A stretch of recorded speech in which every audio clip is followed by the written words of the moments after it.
Hello. This story is called Susan and Paula Cooking Together. After school each day, Susan and her younger sister Paula go into the kitchen and get a drink of water. They know that today they must make the family meal and do what they can before Mother arrives home. Susan tells Paula to get out the pot to cook some rice. Then she asks Paula to measure the water. When she began to give another instruction, Paula objected. "You can't just give me all the orders and not do anything." Susan replied, "Yes, I can. I'm the chef and you are the assistant. Get to work." Paula responded, "I am not your assistant. Why do you think you are the chef?" "Because I'm older, and Mother told me to make the meal." Susan was feeling proud of herself. Paula argued back, "You are older, yes, so if Mother told you to do it, why are you commanding me to do all the work?" This arguing went on for a little while, until both girls were shouting and getting very upset, and their mood was turning red. No cooking was getting done.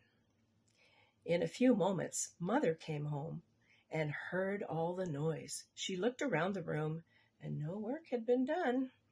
Instead of being angry at the girls, though, she sat down at the table and began to quietly laugh. Susan and Paula stopped shouting and looked at their mom. "Why are you laughing at us, Mother?" asked Susan. "I think you might be angry with us." Mom raised her head and told the girls about when she was young, and she and her sister did the exact same thing. This made Mom laugh, but she got quiet and said, "So you see, I'm not laughing at you, but how much you both remind me of years ago. All right, girls, that's enough fighting. Tonight, Susan is the assistant and Paula is the chef. Tomorrow, you trade places.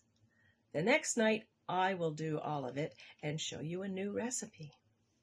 Now, calm down and work together, and don't make me laugh anymore." Stepping back and listening to ourselves might help. When someone else enters the room and hears the argument, it might even sound funny. This is called perspective.